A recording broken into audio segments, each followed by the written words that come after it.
Makenna, Ross. welcome to the Culture Couch.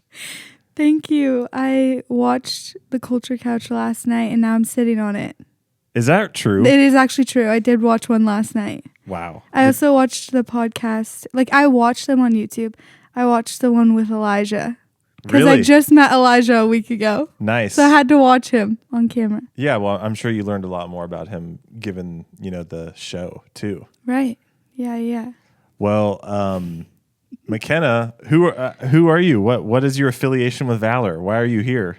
Oh, we didn't start the timer.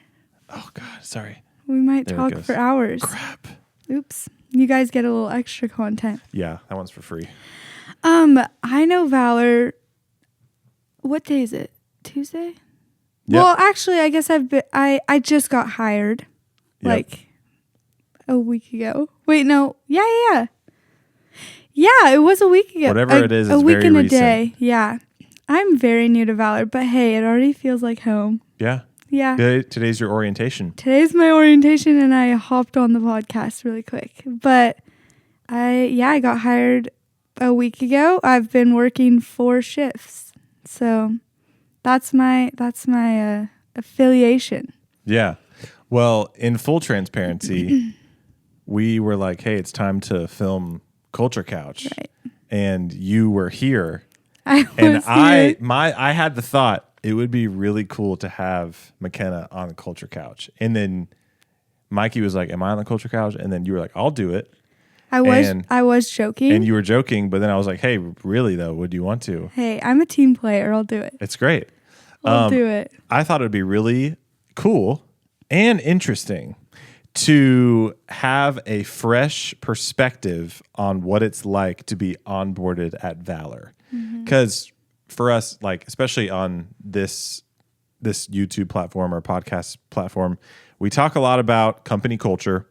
We talk a lot about what makes a team a great team, how to optimize a team so that everybody that's a player on the team is functioning at their highest level. People feel cared for. People feel loved. We're making money. These business things. But so it's one thing to theorize about all that and just talk about it, but it's another thing to like see it play out, the rubber meeting the road.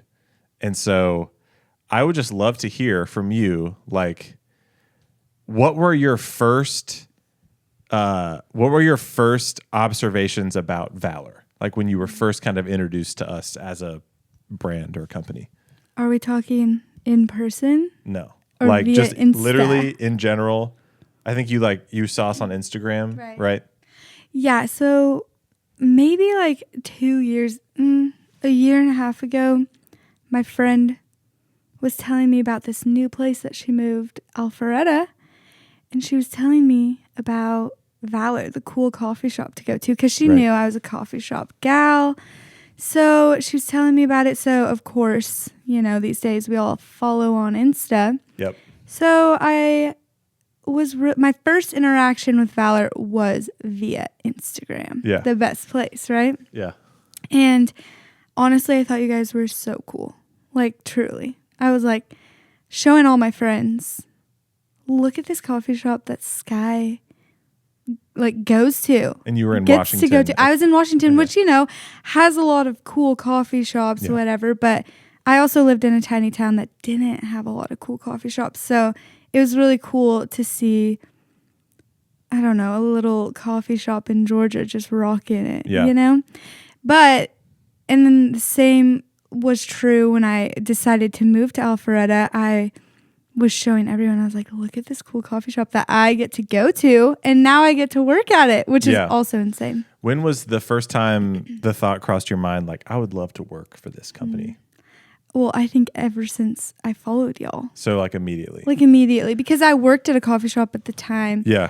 But honestly, like, I think Valor was kind of what the dream coffee shop for me, because I could feel like the fun, I could feel the passion just through Instagram, I feel like, which I'm a big Instagram gal. Like not because I'm like, I need the followers, whatever. I don't have very many followers. Hey, same. The cat's out of the bag. I don't have a lot of followers, Yep. but I love like the art of it. Mm-hmm. And so I think you guys do the art of Instagram well too. Like you understand what's pleasing to the eye, which caught my attention. If a coffee shop has a good Instagram, I'm here for it. Yeah. Like I'll be more likely to follow along in their journey and like to go to the actual coffee shop. And even if the product isn't the best thing in the world, I'm like, hey, it's a good environment. It's fun. Like it feels good to be here. Yeah.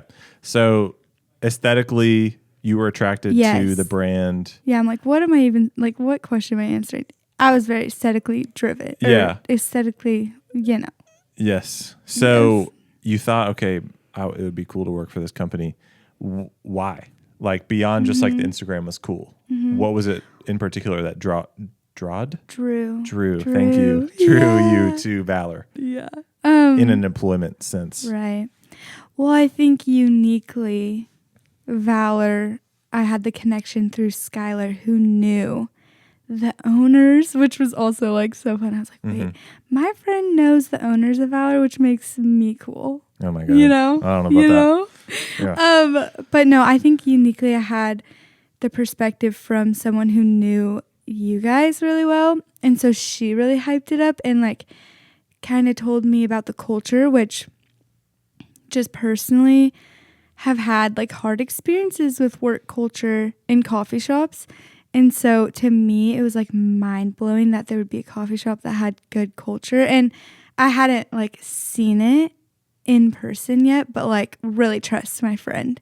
So yeah, I like heard about this culture of Valor that was like just unique to the coffee industry. And I was very intrigued by that. Yeah, you wanted to be a part of it. Yeah, I wanted to be a part of it. I think just as a person, I'm like, I want to be a part of something impactful. I want to be a part of something that I can like, would be like fun to share on Instagram. Like, hey, look at these people because they're doing it well. Like I've always dreamed of just being a part of things that are just really impactful to the community. Yeah. To the people. Yeah. So you were interested from afar. You moved here. Right. You applied. I moved here for Valor. I'm just kidding. Imagine. I moved here just to apply to Valor, and here I am. That would be crazy, especially like before you got hired. No, I definitely didn't. I will say I was applying to other places, but I'm very grateful for where I am. That's awesome. So the interview process at Valor, right? Like what's your account of that? What was it like? I was terrified. Really? I genuinely was terrified. I couldn't really tell. Really? Yeah. Okay, some people have told me that like I keep it cool on the outside, but I was actually terrified. Yeah. Why were you terrified? I think me as a person, like I just get a little bit nervous about saying the wrong thing. Yeah.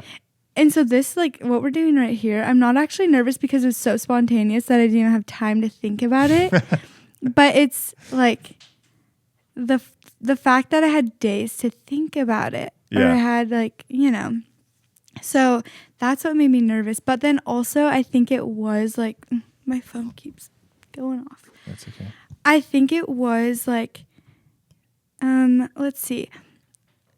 If you like have this experience where somebody tells you about something for so long and then you're like, imagine if I actually met this person or like saw this band live. Yeah. You like go and then say you like saw them on the streets, you'd be so nervous. So I think it was like I almost hyped it up a lot in my brain to like, oh no, like what if they don't think I'm genuine? Like all these things. So I was more nervous because I wanted to come across as my authentic self. Like I didn't want to pretend to be somebody. And I knew that you guys were super real people. And I don't know, it was just a little nerve-wracking. Was there anything surprising to you about the interview itself? There were more people than I thought. I didn't expect. Yeah, we had like 3 people, Yeah, right? there were 3 people. And like, yeah, I was like, oh, okay, lots of people. But also I think like, because Lilby and Mikey were there and they're like young, cute girls, I was like, okay, I feel a little more comfortable. Yeah. Like, they're just like me. We're just doing it out here. Right. Which made it fun. And just, yeah. Did you have another question? I kind of have some. No, it's cool. I've thought over the years in thinking about how to conduct interviews, I've thought about kind of swinging on this pendulum of like, it's actually a useful data point to observe about someone when you put them under pressure. Yeah. So like, and there's different ways to do that in an interview in a kind way. It's not like you're like insulting them or something and seeing how they respond, but it's like, you know, you can kind of play hardball a little bit in an interview, like, you know, give me answers, like we need that. So there's like that side of the pendulum, and the other side is like, you know, this is just a conversation, you know, like let's just like chop it up and hang out. And it's that side is more about making them feel completely comfortable. Like, where's the middle ground? I feel like y'all hit the middle ground. I think we did. I thought we did, particularly on that interview, No, because I really think you did. It was cool, like you said, to have the two girls there, and I was kind of conducting the interview, but they were both adding things, and so I was maybe asking more straightforward questions, whereas they were kind of following up, and I just think it was kind of the best of both worlds. Like, as far as it's kind of like, let's see how this person reacts if we throw 3 people at them. Yeah. That she doesn't know. Right, because I'm used to like a 1-on-1 interview. Right. Or I had a 2-on-1 interview. And then now I've had 3-on-1. Yeah. Which I thought, like, I guess it wasn't as intimidating. It was a little bit, but also like just felt really cozy from the start. Like, I knew that y'all were for me. Like, even if I didn't get the job, like, I knew that you guys were there to, it wasn't like we're gonna scare you and we want to scare you off kind of thing. Right. Well, from our perspective, it was such an easy yes, because of honestly something you said. I think you said it in your cover letter about like the thing that attracted you to Valor the most was the alignment of values that you personally had with us. And that's always been our dream with hiring people, is we don't want to just hire people and like point our finger at them and tell them to be nice. Right. Or like try hard. Yeah. Or like work hard. Like, we want to hire people that already carry those character traits. Right. And they bring those values that align with our values into our organization, and then they express the values that they're living, but they're also our values in their own way in our company. And so it was anybody can write that in their cover letter. Right. But it was cool to hear that we try to get people to tell a lot of stories in interviews of times where they illustrated what they're made of, you know, like in work or with friendships or whatever. And honestly, like, to be transparent, like another thing that gave us a lot of confidence with you was the reference that Skylar made. Like, because I really trust Skylar. No, I know that you called Skylar. I did. Yeah. I was like, oh no, did they call Skylar because they were like confused about me? I don't know. know. I just try to get as much data as I possibly can. Yeah. And sometimes that can be taken in different ways. But I like to, almost nothing is a deal breaker. Yeah. Almost. Like, okay. Almost nothing is a deal breaker. And like, for the most vast majority, nothing is a deal breaker. Yeah. It's just like all the different pieces of data that you can gather about someone, whether that's applying pressure in an interview or whether that's making someone feel completely comfortable and then they let something out that you're like, oh, that's maybe not a good fit. Yeah. Okay, so we offered you the job. After that point, what has your onboarding process been like? Like, just describe what literally has happened. Okay. And then maybe if you could go into like, was that different than your expectation, or have there been some surprising things or different things? Yeah.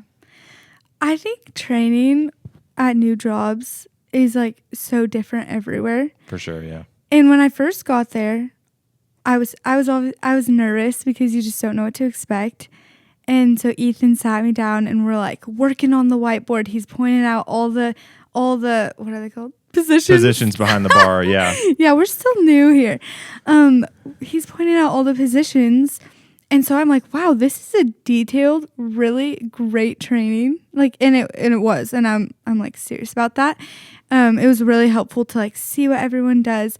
And then he's like, okay, and then, you know, in 30 minutes, like we'll be behind the bar. I'm going, okay, cool. And then he's like, yeah, I'm going to get lunch with Joey. And I was like, okay, like I'll see you. And I don't know when he came back, but he didn't come back at 12:30. So I walk up to the bar and I'm like, hey guys, I think I'm supposed to be here. But I didn't. From then on, I would say the structure. So I was going into it because the first like 2 hours were like, you know, on the whiteboard. We're doing some intense learning. Mm-hmm. And then we get to behind the bar and it's like all of a sudden the structure is just like not there, which works for me. Like for me, getting thrown in the fire is kind of it. But also I started on a Friday. So Friday is like, we're like already hustling, right? For sure. And then Saturday we're like hustling more.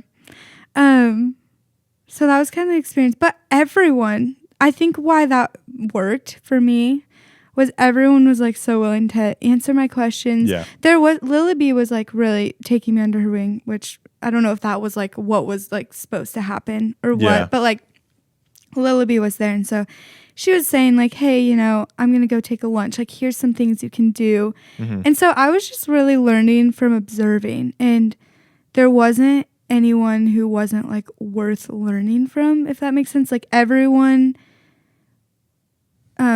who was like in their positions was telling me what to do, and everyone was doing a good job at it. Mm-hmm. So it was just like kind of a community teaching kind of thing, which I really enjoyed.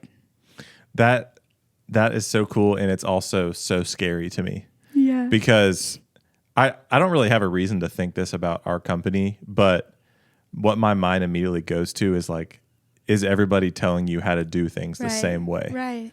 You know, because like that's one advantage to having like one reason why Ethan wasn't there the entire time you were training is because that kind of like wouldn't make sense, you know, with everyone's schedule. Right. So it's like it's really like a test on our team to see how well we as leaders have communicated the systems and methodologies to like how to operate the cafe. Because if we didn't do a good enough job of making that clear, then this person that we should have trained very clearly is going to relay a message that's not necessarily true to a new hire. And I mean, how many times have you seen that? We've all seen that, like in the workplace, like everybody does something a different way. Yeah. Nobody, what did the boss say? Like, what was the last thing that they said? Like, so, and there's always going to be some of that. Right. And that's okay. Like there's no way to eliminate that, but I will say though, I think in your potentially fear of like me getting so many different answers, a lot of people were like, hey, but like this is how Ethan does it, so you should do it like this. Or like if Ethan or Lilby says do it this way, like do it that way kind of thing. Yeah. You know what I mean? So there are people who are like we want to be consistent, like we want to do things the right way. Right. So I don't know if that's helpful. That's what was happening on the floor. They're like, hey, this is what boss says. Right. Well, that's good. As long as Ethan's right, you know. Hey. I don't know about that. Well, no, it was so short. I know. We could have talked forever. We could talk for hours. We should talk through every single shift. Well, you know, like we're about to talk for hours because we're going to do orientation. Yeah. It's just going to be off camera. I'm going to go learn about the culture. Yeah. And we're not going to be sitting on the culture couch. Maybe we will. No. We could, but there's not enough seats. It might be fun to like film an orientation one day. Hey, I'll reorient myself when you do that so I can be on camera again. Amazing. Anything to get you back behind this camera or in front of this camera. I mean, I was born. No, I'm just kidding. This kind of thing is so strange to me, but I enjoy watching people in front of the camera. So every once in a while, you got to be the star of the show. On the other side of that lens is just tens and tens of people. Millions of people who love Culture Couch. They're here for it. They're paying big money to watch this. They're paying YouTube Premium subscription to not have ads. Anyways, thank you for being on. Thank you for just spontaneously coming in front of a camera and putting... maybe like 30 minutes ago we decided I know. And here we it was are. pretty dang good content. Well, signing off. Another week at Culture Couch. Love you. Bye.